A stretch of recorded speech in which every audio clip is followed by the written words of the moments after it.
Hello.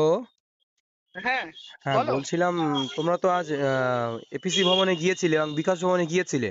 হুম, 2016-র gazette amendment নিয়ে যে খবর ছড়িয়েছে যে নতুন রিক্রুটমেন্টে কোনটা অ্যাপ্লিকেবল হবে, তো হুম। পর্ষদ সভাপতি কি বললেন বা বিকাশ ভবন থেকে কি বললেন একটু বিস্তারিত বলো। হ্যাঁ, আমরা অনেক মানে 15 জন মতো গিয়েছিলাম। তো হ্যাঁ। আমাদের 23 থেকে একজন আর 22 সালে যে পেট পাস করছি তার পক্ষ থেকে আমি গিয়েছিলাম।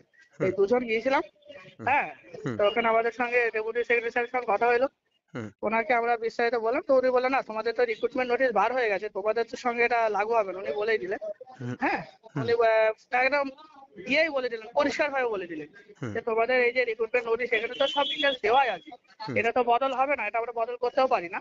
আর হুম। আমি বললাম স্যার হ্যাঁ এটা ঠিকই, কিন্তু ওটা কথা বলার পর তারপরে বললাম স্যার আমরা আবার রিসেন্ট আমরা ড্রাফট একটা গ্যাজেট দেখতে পাচ্ছি সমাজ মাধ্যমে বা আমরা সোশ্যাল মিডিয়ায় দেখতে পাচ্ছি। দিয়ে হুম। বললো হ্যাঁ ওটা আমরা বার করেছি।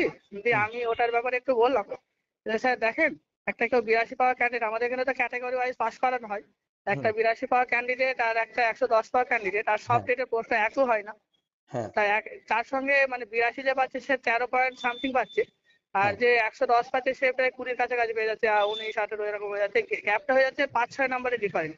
হ্যাঁ। এবার সে যে ইন্টারভিউ গিয়ে তার সঙ্গে লড়াই করবে 10 নম্বরের ইন্টারভিউ মার্কস, সেখানে জায়গাই থাকছে না স্যার। হ্যাঁ। আমরা চাচ্ছি বদল আনতে ঠিকই পরের বার থেকে, হুম। পরের রিক্রুটমেন্ট নোটিশ যখন আসবে হুম। সেক্ষেত্রে স্যার স্টেট ওয়েটেজটা কম হোক, অন্য জায়গায় বাড়ানো হোক, যেন তার জায়গা থাকে লড়াই। হুম। তো বলছে হ্যাঁ তুমি একটা ভালো যুক্তি দিয়েছো, এটা তাহলে আমরা আলোচনা করবো, এটা তো আমরা পাঠিয়ে দিয়েছি। হুম। তুমি এটা বিকাশ ভবনে একটা চিঠি করো যে ওখানে একটু বলো ব্যাপারটা, ওখানে পাঠিয়ে দিও, ওটা নেতা মন্ত্রীরা ওখানে বিকাশ ভবন আধিকারিকরা ওনারা ঠিক করবেন ওটা।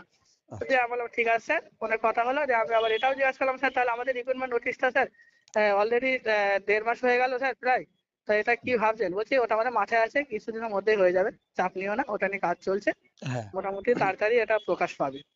এটা যে কি? আমি আর হ্যাঁ। আর একটা সুপ্রিম কোর্টের একটা জাজমেন্ট কপি ছিল। আমি বললাম হ্যাঁ। স্যার দেখেন, এখানে পরিষ্কার ভাবে 5 বিচারপতির একটা সুপ্রিম কোর্টের রায় আছে, কোনো তেজ একটা প্রকাশ পাঠকের যে মামলাটা, তাই তো? হ্যাঁ হ্যাঁ হ্যাঁ হ্যাঁ হ্যাঁ হ্যাঁ। আচ্ছা। যে এখানে স্যার আমি ওটা 42 পাতায় আছে, ওটা আমি মার্কিং করেছি, উনি দেখলো ব্যাপারটা, বলছে আচ্ছা আচ্ছা তুমি তো ভালো একটা পয়েন্ট দেখালি, দেখি দেখি দেখি। উনি এরকম ভাবে আগ্রহের সঙ্গে বললেন কথাটা, উনি পড়লেন এবং মার্কিংও করলেন ব্যাপারটা। বলছে তুমি খুব একটা ভালো পয়েন্ট দেখেছো, এটা তোমাদের তো অলরেডি রিক্রুটমেন্ট বার হয়ে গেছে, হুম। অতএব তোমরা চিন্তা করতে হবে না, ওই অনুযায়ী হবে। আচ্ছা। আর আমার সঙ্গে 40 পাতার ওই রায়ের কপিটা, আমাদের হ্যাঁ। রিক্রুটমেন্ট যে অ্যাডভার্টাইজমেন্ট হয়েছে ওটা, সমস্ত হুম। কিছু নিল। আর আমার হ্যাঁ। যে একটা লেটার ছিল নিয়ে মানে হুম। খুব ভালোভাবে কথা বললেন, অ্যাসিওর করলেন যে তাড়াতাড়ি তোমাদের রিক্রুটমেন্ট চালু হয়ে যাবে। হুম। হ্যাঁ, হুম। এই কথাটাই হলো। আর তারপর আমরা বিকাশ ভবন আসলাম। শূন্যপদ ওখানে বাড়ানোর ব্যাপারে, তাই তো? হ্যাঁ হ্যাঁ বিকাশ ভবনে ওখানে কি একদম। হলো? ওখানে আমরা কথা বললাম। হ্যাঁ, হ্যাঁ। আমরা সেক্রেটারি সবাইকে ট্যাগ করে আমরা একটা লেটার লিখেছিলাম, লেটারটা তোমাকে আমি পরে পাঠাবো, যে হ্যাঁ। ভ্যাকান্সি ইনক্রিজের ব্যাপারে যেটা আমরা বলেছি। হ্যাঁ। ওনারা বললেন এইগুলো সব আলোচনা করবো, তাহলে ফাইন্যান্সিয়াল ডিপার্টমেন্টে এটা পাঠানো হবে। হ্যাঁ। হ্যাঁ, আর অ্যামেন্ডমেন্ট বিলের যে ওটা যে ড্রাফটটা বার হয়েছে ওটার বিরুদ্ধে আমাদের কিছু কথা ছিল, ওটাও বললাম। হুম। হ্যাঁ, যাতে স্টেট ওয়েজেস সামান্য মানে কিছু কমানো হয়। হুম। হুম। দিয়ে ওনারা বললো ঠিক আছে, আমরা এটা আলোচনা করবো। আমি ভেঙে বললাম ব্যাপারটা যে 82 আর 110 এর মধ্যে স্যার হিউজ ডিফারেন্ট হয়ে যাচ্ছে। হুম। আর 23 সালে যে ছিল স্যার, বলে স্যার আমাদের বেলায় যে 120 পেয়েছে 23 সালে সে পাস করতে পারেনি, 22 সালে আচ্ছা। যে পাস করেছে। তো বলছে হ্যাঁ তুমি এটা ঠিক কথাই বলেছো, একটা হিউজ ডিফারেন্ট হয়ে যাচ্ছে, তাই এই নিয়ে আমরা একটা আলোচনা করছি। তা হুম। ওনারা কথা বলার পর বললো ঠিক আছে 1-1.5 সপ্তাহ পর আবার দরকার হলে তোমরা এসো, কথা বলবো। আমরা আচ্ছা। এটা তাহলে সব দপ্তরে পাঠাচ্ছি, এপিসি আলোচনা করবো। ভবনে কথা হয়েছে ডেপুটি সেক্রেটারির সঙ্গে, তাই তো? হুম হুম সভাপতির হুম সঙ্গে ডিরেক্ট কথা হয়নি? না, না, না। আচ্ছা। আর বিকাশ ভবনে এই দুটো কাজ সম্পন্ন হয়ে যেতে সিট হ্যাঁ হ্যাঁ, শূন্যপদ কি বাড়তে পারে সেরকম বিষয়ে কিছু বলছি খবর এইসব পাওয়া আমরা গেল? বলতে পারি না, এটা ফাইন্যান্সিয়াল ডিপার্টমেন্ট দেয়। হ্যাঁ। ওনারা এইগুলো আমরা পাঠাবো, হুম। পাঠিয়ে ওনারা যদি অ্যাকসেপ্ট করেন দেন হবে। মানে এই যে নোটিশ আজকে তোমরা করেছো আবেদন, সেটাই পাঠাবে, তাই তো? হ্যাঁ হ্যাঁ হ্যাঁ হ্যাঁ, ওনারা এটা আলোচনা করবেন। এটা আচ্ছা। তো ওনারা কিছু করতে পারে না, ওনারা ডিরেক্ট বললেন যে আমরা তো এটা কিছু করতে পারি না, আমরা এটা আচ্ছা। পাঠিয়ে দেবো। দিয়ে তাহলে তাহলে বোঝা যাচ্ছে যে যে নতুন রিক্রুটমেন্ট 2025 2016 গেজেট অনুযায়ী হবে, তাই তো? একদম এটাই একদম হ্যাঁ, সিদ্ধান্ত? No doubt no doubt.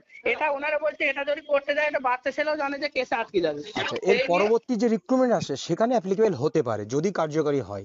হ্যাঁ হ্যাঁ, যদি কার্যকর হয়, আর ওনাদের কাছে যাওয়া মানে ওই একটা ড্রাফট হুম। অনেক দিন সময় লাগবে। হ্যাঁ, আচ্ছা। এখন এসএসসি অলরেডি বিকাশ ভবন এসএসসি নিয়ে পড়ে আছি। হ্যাঁ, আচ্ছা। আমরা শুভ্র চক্রবর্তী স্যারের সঙ্গে দেখা করবো বলে অনেক কিছুই করে ফেললাম, সবকিছু হলো। যে উনি হুম। একটু ওই মানে ওই আলোচনায় ছিলেন। তা ওই প্রচুর মানে কাজ আছে এসএসসি নিয়ে, ওই ড্রাফট এখন কবে কি হবে ওটা সরকারই জানে, আমি বলতে পারবো না, কিন্তু লেট হবে। আচ্ছা ঠিক আছে, হ্যাঁ, ধন্যবাদ, দারুণ তথ্য দিলে আজ। ওকে। ঠিক আছে, থ্যাংক ইউ।